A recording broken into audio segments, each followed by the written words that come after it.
Magandang araw sa inyong lahat. Napakita ko sa inyo yung mabilisan na paglilinis ng ating mga rosas. So, kailangan magsuot tayo ng gloves para hindi magkadumi yung ating malarosas na kamay. So, ito yung 50 pesos na roses. Gamit natin ang panglinis na ito. Ang technique dito para mabilis, ganito lang. Ganito kayo maglinis araw-araw. Kasi kung gagamitan yan ng cutter, napakatagal. Yung iba ganyan maglinis, tagal yan. Mabilisan. Tapos ang process nyan, pagkatapos tanggalin lahat ng tinik at lahat ng dahon, ang susunod na process nyan, sabay-sabay tatanggalin yung petals.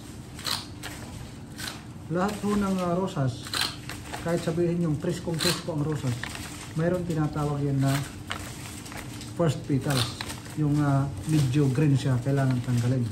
Pero yung ibang customer, nakakaintindi naman, yung mga marunong sa bulaklak, minsan hindi tinatanggal kasi parang realistic, mas magandang tingnan. So ayan, para sa mga hindi nakakaalam sa bulaklak, yung iba sinasabing patay yung bulaklak, luma. Ito yung sinasabi nyo, mayroong mga ganyan, mayroong mga green. Hindi yan luma. Malalaman po sa yung hindi na fresh yung bulaklak kung hindi na crunchy yung petals. Pag tinanggal yung petals, medyo na siya, makunat at bukang-buka na. Dito sa ating YouTube channel, ipapakita ko sa inyo ang mga technique ng paggagawa ng ating bouquet. Dito kayo sa kabila para makita nyo ng maayos. Ayan. So, within the how many minutes lang, 2 minutes lang, nalinis natin yung ating bulaklak. Natanggal yung pinik, natanggal ang dahon. Ngayon naman, kailangan natin humigop ng kape. Hindi pa tayo ng umagahan bago tayo pumasok. Ito na sinasabi ko, lahat ng rosas yan ay mayroong first petals. Malalaman mong preskong petals, baka sabihin nyo hindi presko yan. Pakinggan nyo.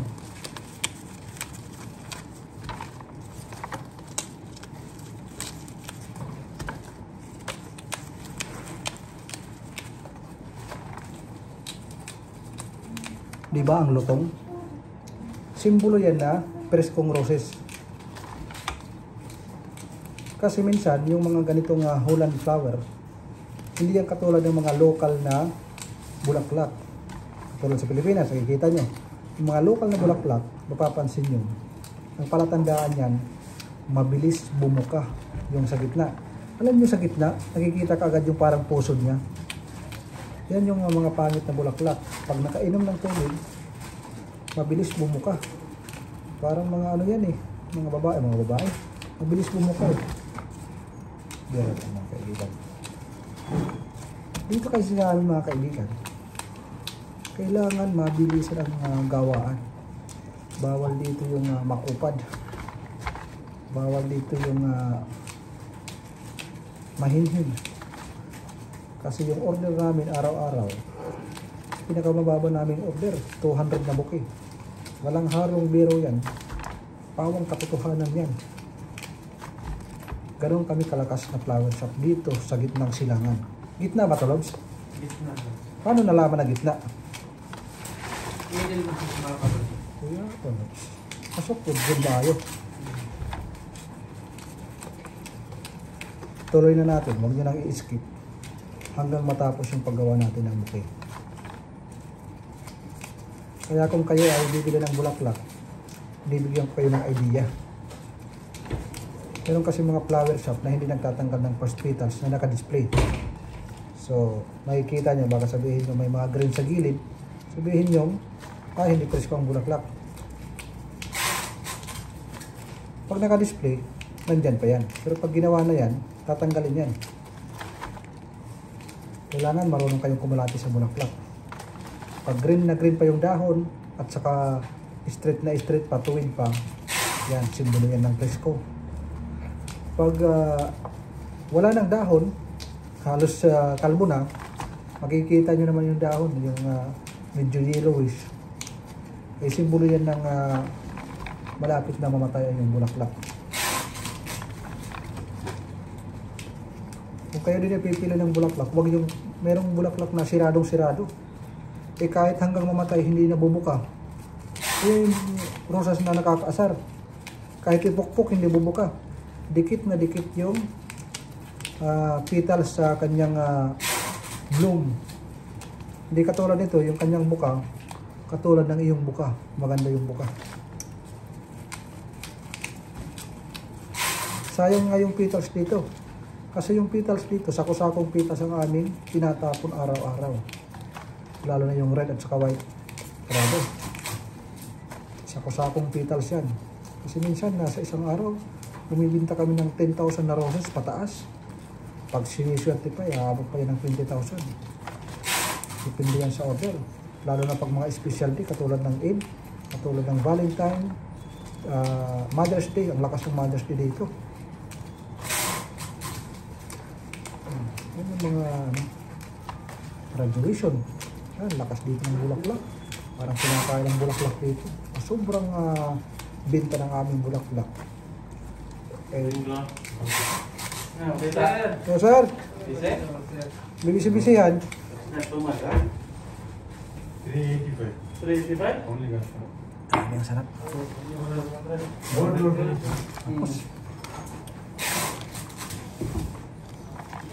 Ngayon naman, ganito lang yung paggagawa ng bulaklak.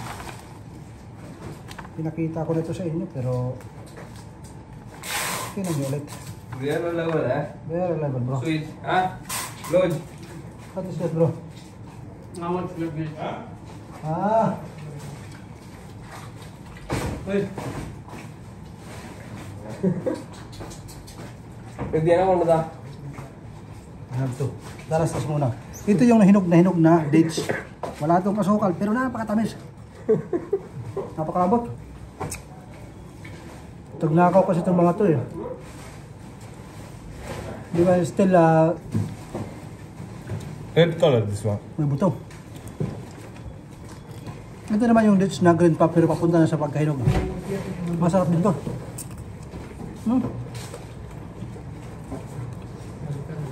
Mapakla na matamis. Ang buto.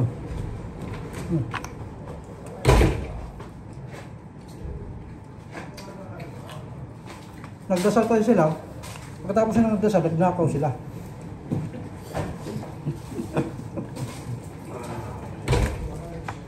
Tuloy natin.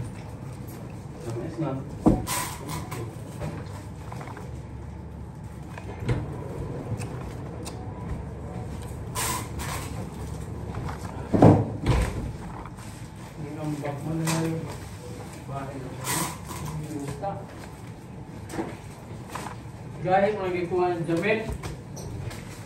May ano ba? Sanggutan na yung kamuling dito dada. Kalapa o ano? May dates ba pag ano? Kanya ikulit na ako. Mawar magaya dito na pagka. Magaganda tayo. Ang camera. May mga kamera yun dyan.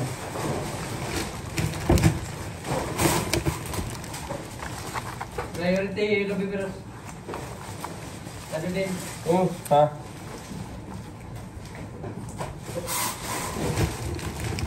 Silas ako. Alam mo yung silas ako. Dito sa kabila.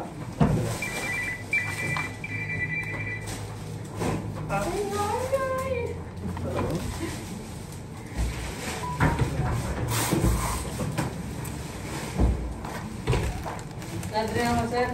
Pagkirasin mo. Your man. Sukar?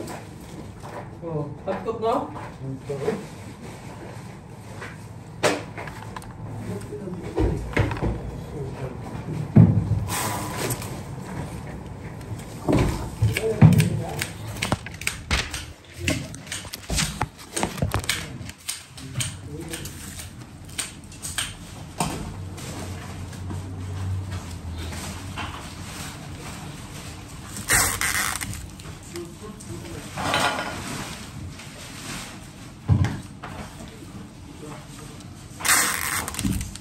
Jadi panggil Paano kaya ang nila? Saan? Paano kaya nila? Alis nila?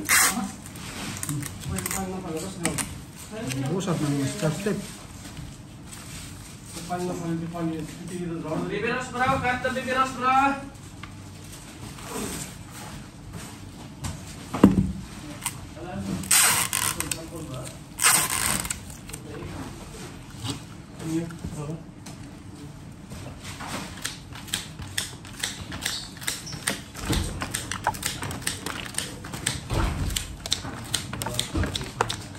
Dito bibiros bro.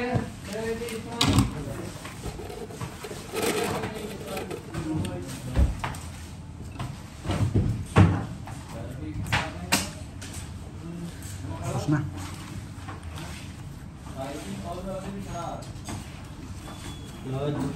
Lodge, how are you? Yeah, good. No more dates? Ano lang, simple. Pero sa atong ni Age, sila na to? Saan? Hindi siya humingi ng photo nito? Ano lang sa una? Meron din tayo sa una, pero ang tagal na. Ang nakaraang receive natin, di ba wala ng photo? Pero pag pwede naman to eh. Wala purpose. Ang pangalan naman? Layla. Oo. Tapos na. Okay lang kasi ito sabi, kaya ganyan lang kasi ito yung ating gagawin. Yun, sunod. Check niyo yung ating mga... Apa siya? Ha? Ano nakalagay sa resibo? Layla. Layla pa rin? Ayan. Silver Mikado. Layla. Layla pa rin. Yun lang. Check niyo yung ating mga ibang video na naglalakihan. Doon sa mga natin upload, makikita yung mga dambuhalang bukid na ating ginawa. So yun lang. Huwag niyong kalimutan mag-subscribe kasi napakalaki Wala rin puti, para no? sa atin. God bless sa inyo. Lord.